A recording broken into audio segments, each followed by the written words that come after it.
Ma'am विश्व हिंदू परिषद के एक पर्सन है विनोद बंसल, उनके द्वारा एक बयान आया है कि डॉक्टर्स को लेकर दिल्ली में हुए ब्लास्ट के बाद जो डॉक्टर्स की कनेक्टिविटी आई है, डॉक्टर गिरफ्तार भी किए गए। तो उनका कहना है कि हिंदू पेशेंट मुस्लिम डॉक्टर्स के पास दवाई लेने ना जाए।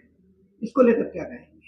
अगर कोई किसी भी कम्युनिटी में एक व्यक्ति अगर गलत हो तो उसकी सज़ा या पूरी उसकी मतलब कम्युनिटी को बदनाम ना किया जाए। कहीं भी कोई भी किसी भी धर्म में, किसी भी मज़हब में बहुत सारे अच्छे लोग होते हैं। अगर एक आध कोई उसमें दोषी भी है या वो गलत भी है तो उसे पूरे सोसाइटी को या पूरे मतलब समाज को या पूरी बिरादरी को या पूरी एक कम्युनिटी को उसके लिए दोषी ना बनाया जाए। और इस तरह की चीज़ों को सरकार को बढ़ावा नहीं देना चाहिए, बल्कि सौहार्द बनाने के लिए क्या किया जा सकता है, उसकी कोशिश होनी चाहिए। जो इस तरह के बयान दे रहे हैं, वो देश को समाज को तोड़ना चाहते हैं, ना कि जोड़ना।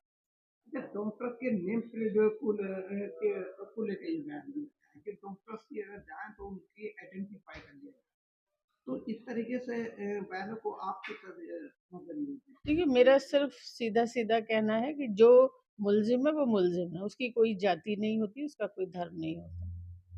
अच्छा, बिहार में एनडीए को मिली सीटों जीत के बाद इंडिया गठबंधन राष्ट्रीय जनता दल के राष्ट्रीय अध्यक्ष हैं लालू यादव परिवार से उनका लौटा रहा उनकी बेटी घाट पूरी करी है। क्या कहेंगे इस देखिए, पर? पहली बात तो ये है, ये उनका पारिवारिक मामला है और सब ठीक हो जाएगा। दूसरी बात ये है कि जो जहाँ तक बिहार के चुनाव का संबंध है, 200 से ज़्यादा सांसदों ने सदन के अंदर इस पे आपत्ति दर्ज की थी, विरोध प्रदर्शन किया था।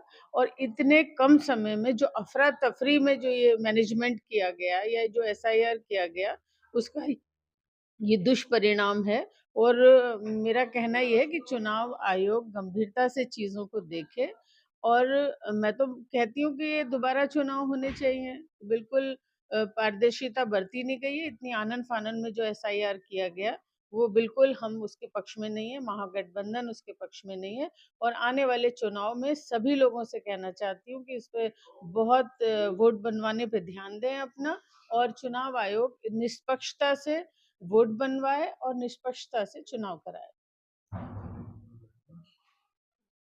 अखलाक हत्याकांड हुआ था, लिंचिंग हुई थी।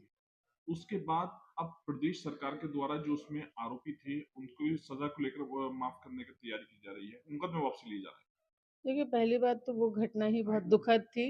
एक मतलब सेक्युलर देश के लिए बहुत ही दुर्भाग्यपूर्ण घटनाएँ हैं इस तरह की। दूसरी बात ये है कि न्यायपालिका फैसला करेगी। इसमें सरकार को इस तरह के लोगों के अगर मुकदमे वापस होंगे, तो ऐसी चीज़ों को बढ़ावा मिलेगा और जो पीड़ित हैं, उनको हताशा मिलेगी। अच्छा, आखिरी सवाल ये है कि बिहार में जो चुनाव हुआ तो अक्सर मुस्लिम लीडरशिप ने जब वहाँ पर प्रचार प्रसार किया तो उन्होंने वो असदुद्दीन ओवैसी को टारगेट किया। तो कहीं ना कहीं ऐसा माना जाए कि मुस्लिम वोटों का जरूर कारण हुआ है, तो यहाँ पर देखना पड़ा गया। देखिए, ये तो सबको ही पता है, जो भी वोटों का बिखराव होगा अगर, तो नुकसान होगा।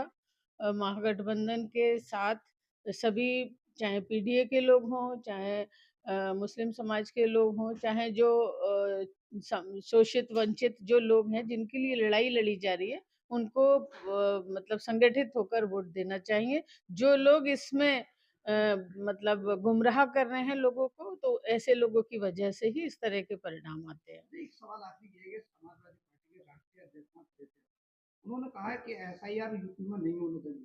तो वहीं कांग्रेस ने उनका समर्थन किया है कि यूपी में वोटों की डकैती नहीं होने देंगे। तो क्या इस एजेंडे को राष्ट्रीय स्तर पर लेके जा रहे हैं 2027 के चुनाव से पहले आप? देखिए, जैसे मैंने पहले कहा, महागठबंधन ने, समाजवादी पार्टी ने, कांग्रेस ने, सब लोगों ने इसका विरोध किया है। बंगाल में भी इसका विरोध हो रहा है और हमारे राष्ट्रीय अध्यक्ष जो फैसला करेंगे, अगर विरोध की उनकी नीति है और जैसे कि हमेशा पूर्व में भी रही है, तो हम सब लोग उसका डट के जो है मुकाबला करेंगे और उसे चाहेंगे कि इसमें बिल्कुल पारदर्शिता से वोट बने, क्योंकि वोट देना किसी भी हिंदुस्तानी नागरिक का अधिकार है और उससे कोई भी उसे वंचित नहीं कर सकता। मैम, एक सवाल छोटा सा ये है कि भाजपा नेताओं के बयान आ रहे हैं कि ये बिहार से चला विजय रथ, बंगाल होते हुए 2027 में यूपी तक आएगा।